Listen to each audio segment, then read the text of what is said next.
ಮೊಗದಾಳ ಬೆಟ್ಟ ಕರಿಯಮ್ಮನಪಾಳ್ಯ ಗ್ರಾಮಗಳಲ್ಲಿ ಕರಡಿ ಹಾವಳಿ ಕಣ್ಮುಚ್ಚಿ ಕುಳಿತ ಅರಣ್ಯ ಇಲಾಖೆ. ಪಾವಗಡ ತಾಲೂಕಿನ ಮೊಗದಾಳ ಬೆಟ್ಟ ಹಾಗೂ ಕರಿಯಮ್ಮನಪಾಳ್ಯ ಗ್ರಾಮದ ಸುತ್ತಮುತ್ತಲೂ ಬೆಟ್ಟ ಆವರಿಸಿದ್ದು, ರಾತ್ರಿ ವೇಳೆ 2 ಗ್ರಾಮಗಳ ಒಳಗೆ ರಾತ್ರಿ ಹೊತ್ತು ಕರಡಿಗಳು ಗ್ರಾಮಕ್ಕೆ ಆಗಮಿಸುತ್ತಿದ್ದು, ಅನೇಕ ಬಾರಿ ಅರಣ್ಯ ಇಲಾಖೆಗೆ ಮನವಿ ಮಾಡಿದರೂ ಅರಣ್ಯ ಇಲಾಖೆ ಕರಡಿಯನ್ನ ಬೋನಿಟ್ಟು ಹಿಡಿಯದೇ ಇರುವುದರಿಂದ ಗ್ರಾಮಗಳಲ್ಲಿ ಭಯದ ಭೀತಿ ವಾತಾವರಣ ಸೃಷ್ಟಿಯಾಗಿದೆ.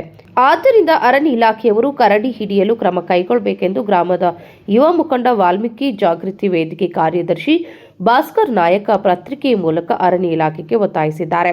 ಪತ್ರಿಕೆಯ ಜೊತೆ ಕರಿಯಮ್ಮನಪಾಳ್ಯ ಗ್ರಾಮದ ಯುವ ಮುಖಂಡ ಅಖಿಲ ಕರ್ನಾಟಕ ವಾಲ್ಮೀಕಿ ನಾಯಕ ಮಹಾಸಭಾ ತಾಲೂಕು ಯುವ ಘಟಕದ ಅಧ್ಯಕ್ಷ ಓಂಕಾರ ನಾಯಕ್ ಮಾತನಾಡಿ, ಕರಡಿಗಳು ಪ್ರತಿದಿನ ಗ್ರಾಮದ ದೇವಾಲಯಗಳ ಬಳಿ ಬಂದು ಬಾಗಿಲುಗಳನ್ನು ಮುರಿಯುವ ಪ್ರಯತ್ನ ಮಾಡುತ್ತಿದ್ದು, ದೇವಸ್ಥಾನದ ಎಣ್ಣೆ ದೀಪಗಳನ್ನು ಹಾಳು ಮಾಡುತ್ತಿದ್ದು, ಕರಡಿ ಹಾವಳಿಯಿಂದ 2 ಗ್ರಾಮಗಳ ಜನತೆಯ ನೆಮ್ಮದಿ ಹಾಳಾಗಿದ್ದು, ಈ ನಮ್ಮ ಬೆಟ್ಟದಲ್ಲಿರುವ ಎಲ್ಲಾ ಕರಡಿಗಳನ್ನು ಹಿಡಿದು ಬೇರೆ ಎಲ್ಲಾದರೂ ಕರಡಿ ಧಾಮಕ್ಕೆ ಬಿಡಬೇಕೆಂದು ಒತ್ತಾಯಿಸಿದ್ದಾರೆ.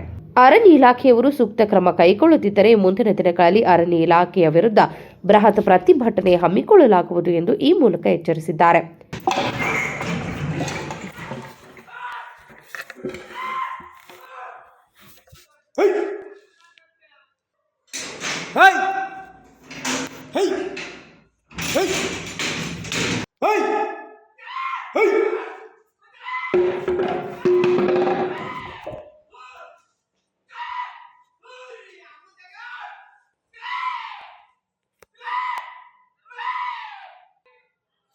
ಇಲ್ಲ ಅಲ್ಲೇ ಇರ್ತೀನಿ.